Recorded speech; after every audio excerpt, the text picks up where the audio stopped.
ప్రపంచానికి పెద్దన్న అమెరికా అయినా అంతర్జాతీయ ఎకానమీలో చైనాదే పైచేయి. అయితే ఇప్పుడు కథ అడ్డం తిరిగింది. 2 దశాబ్దాల తర్వాత ఆ దేశం అప్పుల ఊబిలో కూరుకుపోయింది. ఫలితం చైనా ఆర్థిక పరిస్థితి అల్లకల్లోలంగా మారింది. ప్రపంచ మార్కెట్లో చైనా వైపు చూసేవారే కరువవుతున్నారు. ప్రపంచాన్ని శాసించగలిగిన డ్రాగన్ కంట్రీ డౌన్ఫాల్లో ఉంది. ఎందుకు ఈ పరిస్థితి? చైనాకు కోలుకోలేని దెబ్బ ఎందుకొచ్చింది? Let's focus.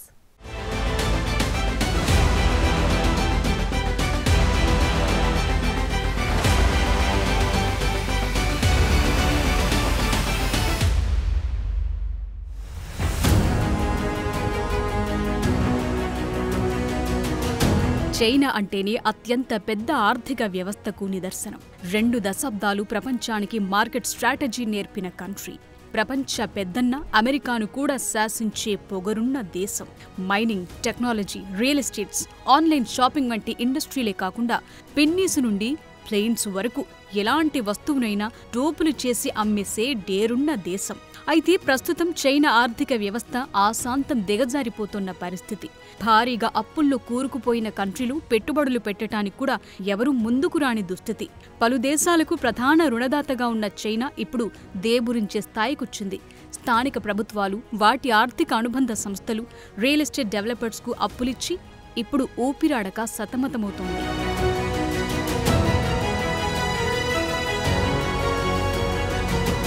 ప్రపంచంలోని అనేక పెద్ద ఆర్థిక వ్యవస్థలు ఒకదాని తరువాత ఒకటి మాంద్యం ఊబిలో కూరుకుపోతున్న మాట కూడా నిజమే.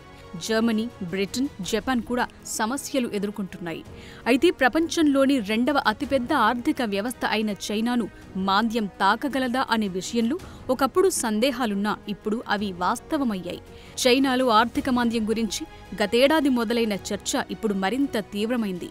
ఈసారి చైనా ఆర్థిక మాంద్యం ప్రపంచవ్యాప్తంగా ఉద్రిక్తతను పెంచింది. చైనా ఆర్థిక వ్యవస్థ నిరంతరం మందగిస్తోంది. బ్లూంబర్గ్ నివేదిక ప్రకారం ప్రపంచంలోని 2వ అతిపెద్ద ఆర్థిక వ్యవస్థకు విదేశీ ప్రత్యక్ష పెట్టుబడుల అంశంలో పెద్ద ఎదురుదెబ్బ తగిలింది. 3 దశాబ్దాల్లో దాని గణాంకాలు అధ్వానంగా మారాయి.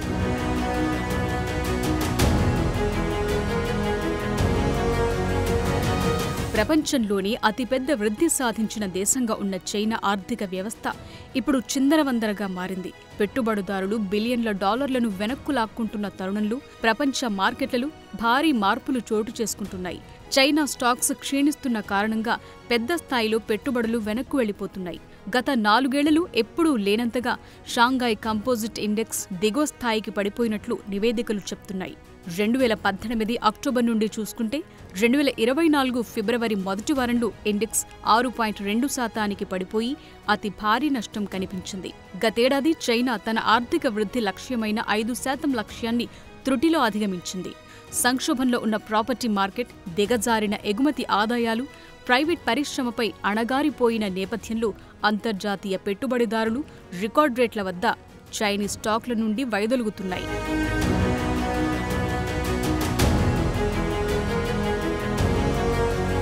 నివేదికల ప్రకారం గత సంవత్సరం చైనా $33 బిలియన్ ఎఫ్డీఐని మాత్రమే పొందింది. ఇది 1 సంవత్సరం క్రితం కంటే 82% ఎక్కువ. ఫిబ్రవరి 18న వచ్చిన China state administration of foreign exchange డేటాను నివేదికలు ఉదహరించాయి. 2022తో పోలిస్తే 2023లో చెల్లింపుల బ్యాలెన్స్లో చైనా ప్రత్యక్ష పెట్టుబడి బాధ్యతలు 82% తగ్గి 33 బిలియన్లకు చేరుకున్నాయని గణాంకాలు చెప్తున్నాయి. 2023లో చైనాలో విదేశీ కంపెనీలు ఎంత పెట్టుబడి పెట్టాయో ఈ లెక్క చెబుతుంది. 1993 తరువాత ఇదే అతి తక్కువ వృద్ధిగా నిపుణులు పేర్కొంటున్నారు.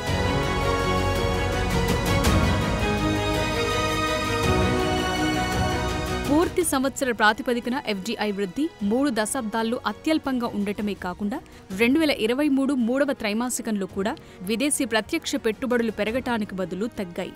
1998 తరువాత మొదటిసారిగా ఇది జరిగింది. ఇంటర్నేషనల్ మానిటరీ ఫండ్ 2023లో చైనా ఎకానమీ 5.2% పెరుగుతుందని అంచనా వేసింది.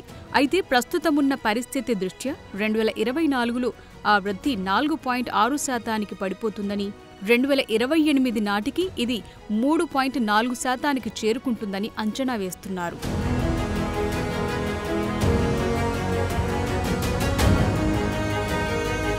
ముఖ్యంగా చైనా అమెరికాల మధ్య వాణిజ్య సంబంధాలు దెబ్బతినటం వల్లే ఇలాంటి పరిణామాలు నెలకొన్నాయనే వాదనుంది. అలాగే గతంలో చైనా కాస్ట్ మ్యానుఫ్యాక్చరింగ్ హబ్గా ఉండేది. అయితే ఇండియా, వియత్నాం, బంగ్లాదేశ్ వంటి ఆసియా దేశాలు కూడా ఇప్పుడు అదే మార్గంలో నడుస్తుండగా చైనాకు ఉన్న డిమాండ్ పూర్తిగా తగ్గిందని నివేదికలు చెప్తున్నాయి. మరోవైపు కోవిడ్ మహమ్మారి ప్రభావం నుంచి చైనా ఆర్థిక వ్యవస్థ ఇంకా కోలుకోలేకపోతోందని ఈ పరిస్థితి స్పష్టం చేస్తోంది. కరోనా అంటువ్యాధిని నివారించడానికి విధించిన ఆంక్షలు, పెరుగుతున్న ప్రభుత్వ జోక్యం, పారదర్శక లేకపోవటం వంటి అంశాలు చైనా ఆర్థిక వ్యవస్థను తీవ్రంగా ప్రభావితం చేస్తున్నాయని ఆర్థిక నిపుణులు వెల్లడిస్తున్నారు.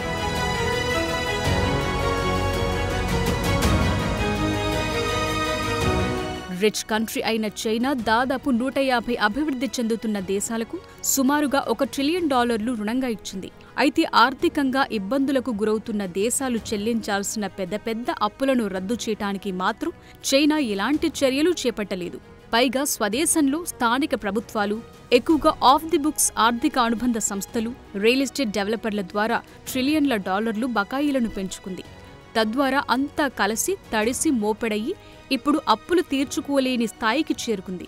దీనికి తోడు క్లైమేట్ చేంజ్, వృద్ధుల జనాభా పెరిగిపోవటం, నిరుద్యోగం, ఉపాధి కల్పనకు మార్గాలు సన్నగిల్లటం వంటివి చైనా ఆర్థిక స్థితిని మరింతగా దిగజార్చాయి.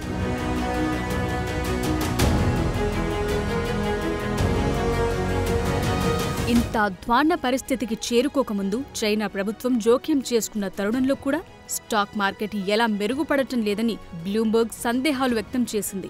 చైనా తన స్టాక్ మార్కెట్లను నిర్వహించడానికి ప్రభుత్వ నిధులను పెద్ద ఎత్తున ఖర్చు చేస్తోంది. దీనికోసం $278 బిలియన్ భారీ నిధిని కూడా సిద్ధం చేసింది. అయితే దీని తరువాత కూడా చైనా స్టాక్ మార్కెట్లు పరిమిత ఉపశమనాన్ని మాత్రమే పొందుతున్నాయి. ఫిబ్రవరి 9తో ముగిసిన వారంలో చైనా మార్కెట్లో కాస్త మెరుగు కనిపించడానికి కారణం చైనా ప్రభుత్వం అత్యధిక మొత్తంలో నిధులను మార్కెట్లోకి ప్రవేశపెట్టడమేనని BOFA నివేదిక తెలిపింది.